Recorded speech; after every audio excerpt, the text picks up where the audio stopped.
Kenalin, aku Fitri.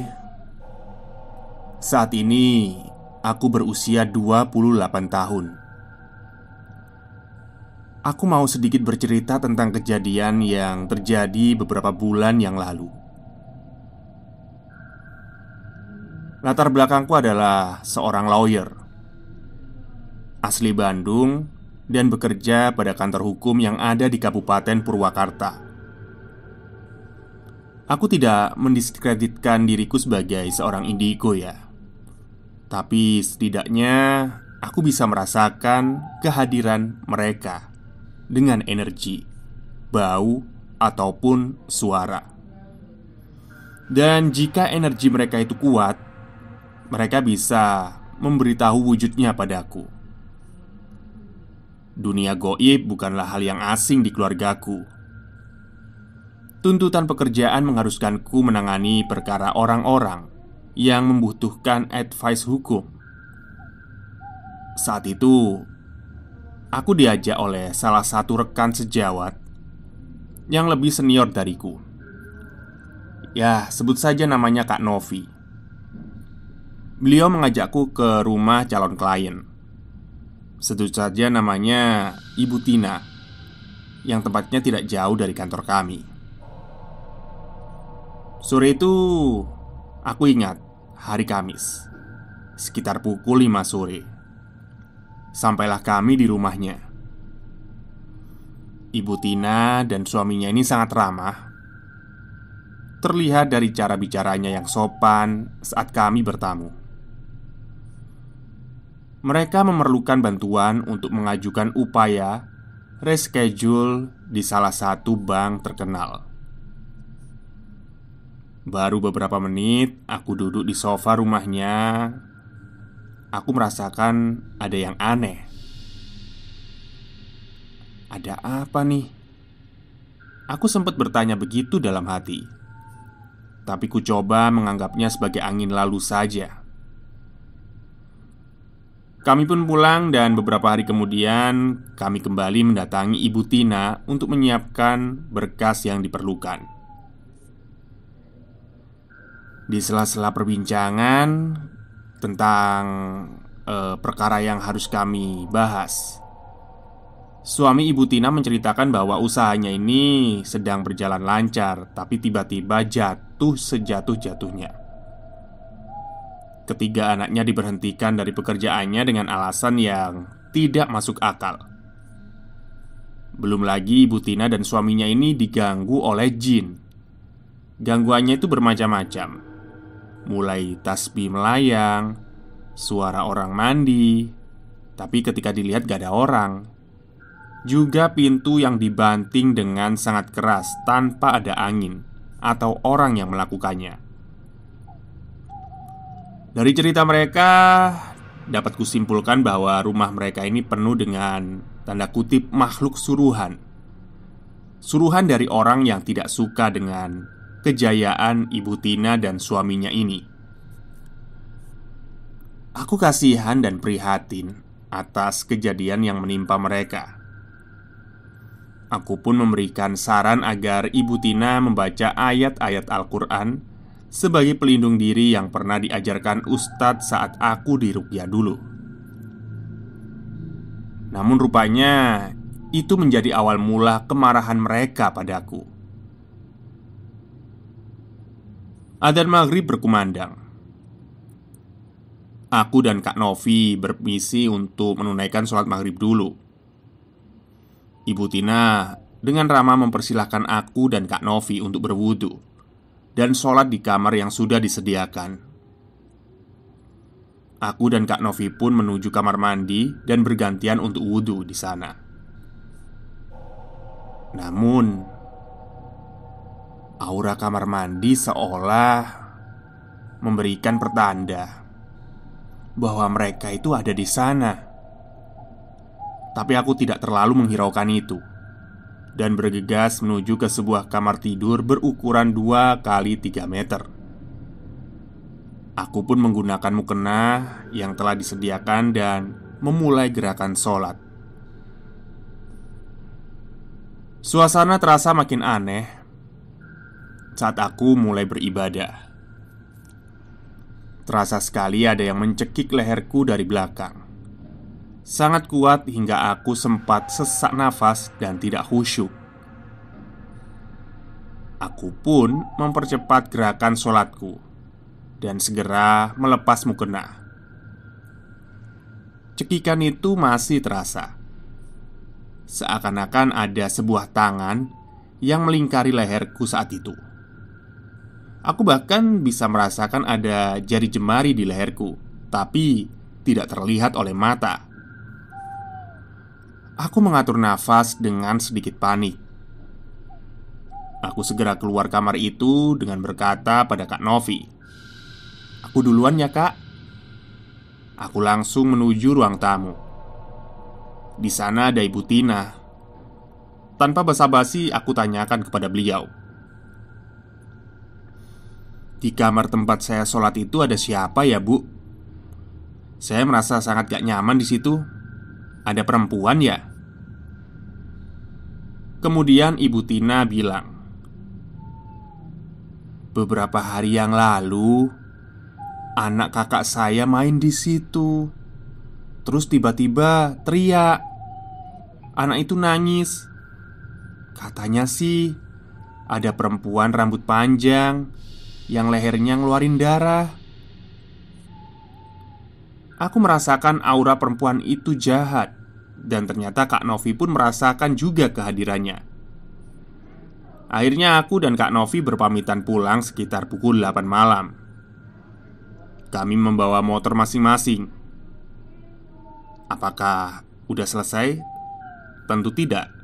Itu adalah permulaannya saja. Aku meminta Kak Novi untuk menemaniku ke kosan yang jaraknya 5 km dari rumah Ibu Tina. Aku rasa perempuan itu mengikutiku, bahkan sampai kosanku ini.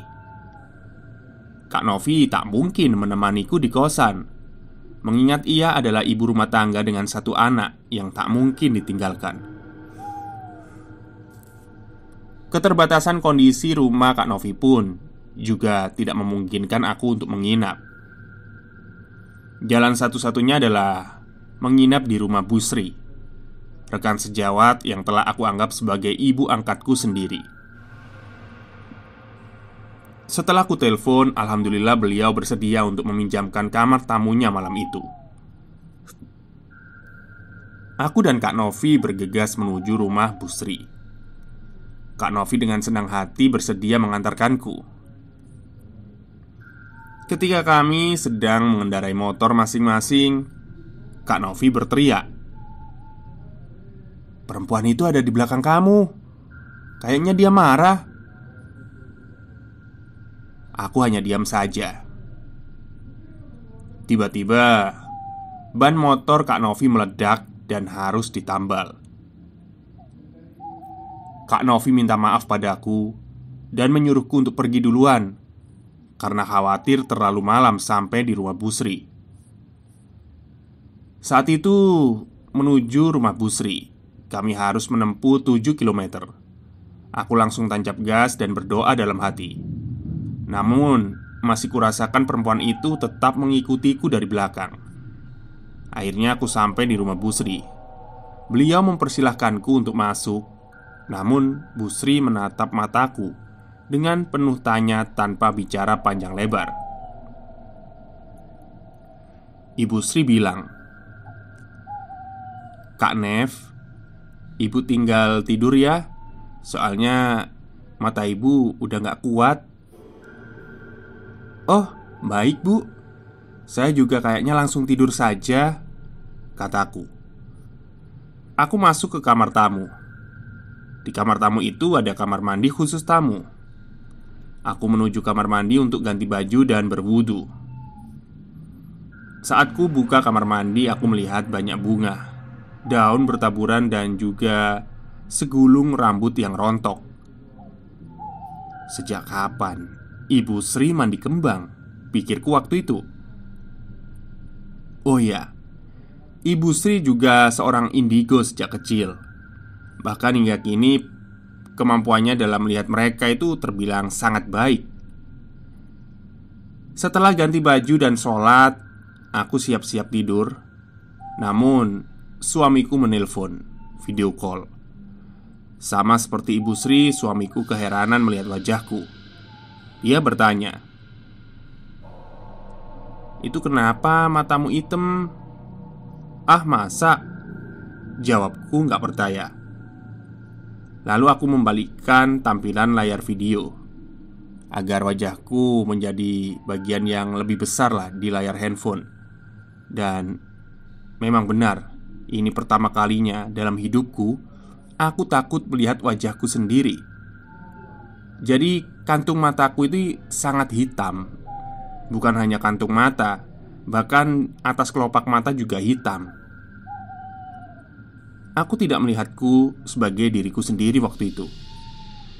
Keesokan harinya aku pulang ke Bandung dan perempuan itu ternyata masih mengikutiku.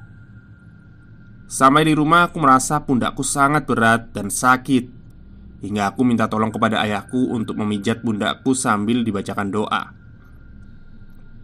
Dan alhamdulillah itu efektif ya. Setelah mendingan, ayahku bertanya, "Teteh bawa siapa dari sana?" Akhirnya aku ceritakan bahwa ada perempuan yang lehernya berdarah sedang mengikutiku. Kupikir aku telah lepas dari gangguan si Jalang itu. Ternyata belum. Malamnya di luar rumah aku mendengar ada jeritan yang cukup keras. Rupanya perempuan itu tidak terima dibacakan doa oleh ayahku. Aku takut dan tidak mau menghiraukan dia. Namun, dia sangat nekat. Nekat sekali bahkan masuk ke dalam mimpiku. Dia memperlihatkan wujudnya yang cantik namun matanya menyeramkan. Di bawah matanya hitam. Selain itu juga dia memiliki energi yang sangat kuat. Buktinya saat aku tidur, tangan kananku diangkat dan dibanting ke kasur. Sontak aku bangun dong. Pada hari Senin aku akhirnya kembalilah ke kota Purwakarta. Sekaligus ada jadwal sidang di pengadilan negeri. Di kantin pengadilan aku ditemani rekan pria, ya sebut saja namanya Henry. Aku memesan makan siang padanya. Setelah makan aku taruh sendok dan garpu dengan menutup sebagaimana layaknya adab sehabis makan. Namun, hantu perempuan itu kembali jahil. Dia menggeser sendok dan garpu yang kutaruh di atas piring. Kesal, takut, dan heran serta penasaran bergabung jadi satu. Apa sih maunya? Pikirku. Tak lama kemudian datanglah Ibu Sri ke kantin bersama saudaranya yang bernama Kak Dewi. Ibu Sri bercerita padaku, semenjak aku menginap malam Jumat di rumahnya, suasana rumah Bu Sri jadi mencekam. Ibu Sri menceritakan padaku bahwa pintu kamar mandi tempatku menginap ada yang membanting dari dalam di hadapan Ibu Sri sendiri dan Kak Dewi. Padahal jelas-jelas tak ada siapapun di sana. Selain itu, Ibu Sri juga menceritakan pembantunya menemukan taburan bunga dan daun di depan pintu gerbang. Lalu aku pun menanyakan, taburan bunga dan daun di kamar Ibu Sri itu sebelumnya itu ada sejak awal aku menginap. Dan rupanya bentuk taburannya itu sama persis dengan yang ditemukan oleh pembantu Ibu Sri. Aku sempat memfotonya. Atas kejadian aneh itu Ibu Sri memanggil seorang kiai bernama Kiai Farid. Menurut Kiai Farid, ada yang datang di kediaman Bu Sri dan Pak Kiai pun mengusirnya. Ternyata bukan cuma aku yang diganggu, orang yang menolongku pun diganggu. Karena aku merasa khawatir dan takut terjadi hal yang tidak diinginkan ya. Aku, Ibu Sri, Endra, kami bertiga sepakatlah untuk mendatangi Pak Kiai, salah satu kiai yang terkenal untuk konsultasi masalah seperti ini. Sebut saja namanya Kiai Adam. Malam itu juga kami berangkat ke rumah Pak Kiai Adam bersama seorang supir. Letak rumah Kiai Adam memang sangat jauh dari jalan raya. Sepanjang perjalanan, Ibu Sri ketakutan karena banyak sekali yang mengikuti mobil kami. Dan memang yang kurasakan energinya tidak nyaman. Hingga akhirnya sampailah kami di rumah Pak Kiai Adam. Aku dan kedua rekanku menceritakan semua hal aneh yang diakibatkan oleh perempuan ini. Tak lama kemudian, perempuan jahil itu memasuki badan Mas Gama. Mas Gama ini supir yang mengantarkan kami ya. Dari sinilah kami tahu bahwa hantu perempuan itu bernama Wahyuni. Dia mengaku mati dibunuh di rumah yang ditempati oleh Ibu Tina beserta suaminya. Dan makamnya tidak jauh dari rumah Ibu Tina sendiri. Lalu alasan dia menggangguku, katanya dia terusik oleh ayat-ayat ruqyah yang kusarankan pada Ibu Tina untuk mengusirnya. Dan dia juga gak suka sama auraku. Singkat cerita, Pak Kiai Adam memberikan sebotol air doa untuk disiramkan atas nama Wahyuni. Kami pikir setelah menyiramkan air itu si Wahyuni gak akan ganggu kami lagi. Tapi ternyata anggapan kami salah. Berminggu-minggu setelahnya aku masih tetap diikuti oleh makhluk biadab itu. Suatu hari ketika aku menginap lagi di rumah Ibu Sri, aku terbangun pukul 3 dini hari. Pintu WC di kamar tempatku menginap tertutup dan terbuka sendiri berulang kali dengan cukup keras. Jadi kayak tutup buka gitu ya. Padahal aku tidak menyalakan AC ataupun membuka jendela, jadi nggak ada angin sama sekali. Setelah azan subuh, ku dengar ada yang membuka pagar. Akhirnya suami Ibu Sri keluar untuk sholat. Tadinya aku pikir begitu. Tapi tunggu. Aku mendengar suara seperti orang menggusur, berjalan dengan kaki seperti terseret-seret ya maksudnya ya. Kakinya perlahan dan menjauh dari rumah Ibu Sri. Singkat cerita, aku ambil air wudhu dan siap-siap untuk sholat subuh. Yang aku heran ternyata suami Ibu Sri baru mau berangkat ke masjid dan sedang membuka gerbang. Terus siapa yang kudengar tadi? Siapa yang membuka pintu gerbang tadi? Setelah sholat subuh, aku menelpon suamiku. Ya, saat itu memang kami belum menikah ya. Begitu pula saat video call sebelumnya. Agar kejadian tidak terlalu menyeramkan, sampai tak sengaja aku tertidur lah. Pokoknya ada temen aja biar gak takut. Esok harinya Ibu Sri bercerita padaku pukul 3 dini hari. Dia mendengar ada seorang perempuan yang mengucapkan salam di depan pintu. Tapi dengan susah payah sekali. Kayak suaranya itu tertahan gitu. Suaranya lirih, seperti menahan sakit, dan terdengar rintihan di antara salamnya itu. Ibu Sri bilang kalau suara itu terucap 3 kali salam. Beliau menjawab salamnya hanya 2 kali dan kemudian hening. Lalu hari itu juga kami mendengar kabar bahwa istri dari Pak Kiai Adam meninggal dunia. Henry sempat mengatakan padaku, jangan-jangan kematian istri Pak Kiai Adam ada hubungannya dengan si Wahyuni ini.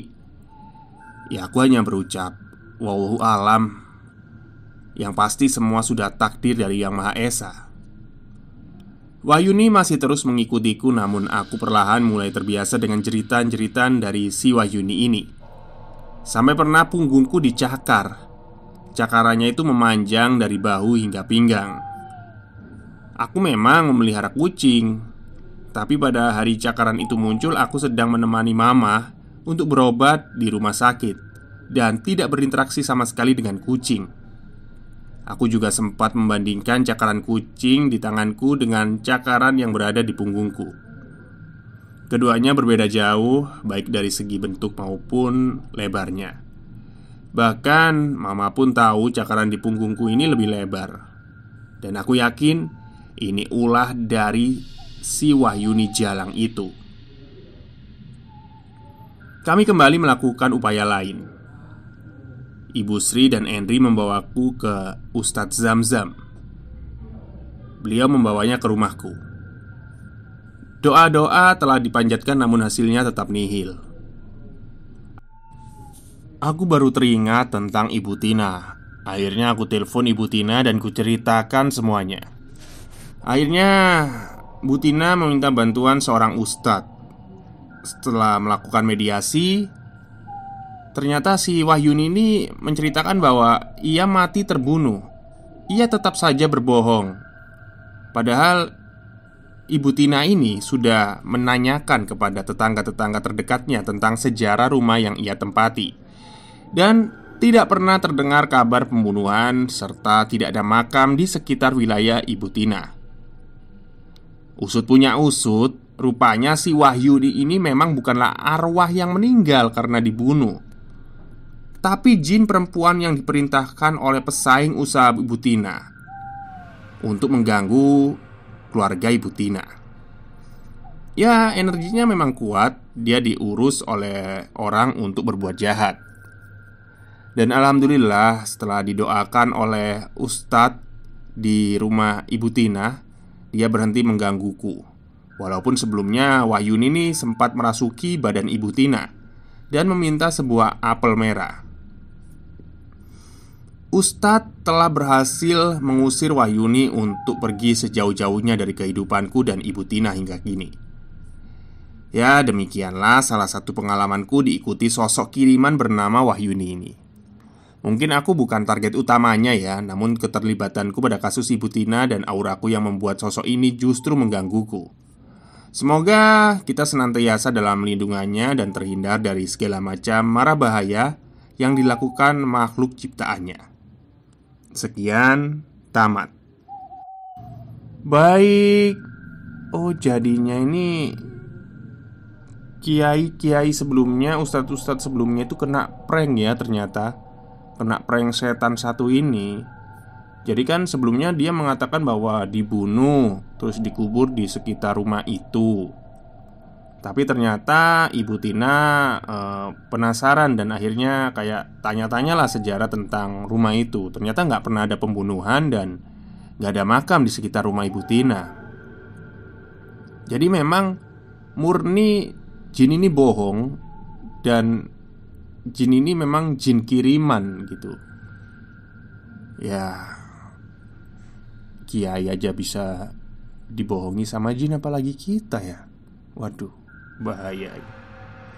Ya, semoga kita tetap dalam lindungannya. Dan pesan saya jangan mudah percaya dengan hal-hal seperti itu ya. Jadi kayak ada kutipan itu, sebaik-baiknya jin itu sejelek-jeleknya manusia. Jadi kayak intinya kalau ada orang pintar atau apa yang mengaku kamu nanti dibantu sama anak buah saya lah, inilah itulah gitu, jangan mudah percaya karena jin itu memang tugasnya untuk menyesatkan manusia ya. Saya nggak tahu kalau khodam ya, mungkin lain kali kita bahas. Ngeri ya, bisa bohong kayak gitu. Jin aja bisa bohongin kita, apalagi sekelas Pak Ustadz aja dibohongi. Apalagi orang terdekat kita ya, bisa juga bohongi kita. Baik, mungkin itu saja cerita untuk hari ini. Semoga kalian semua suka. Wassalamualaikum warahmatullahi wabarakatuh.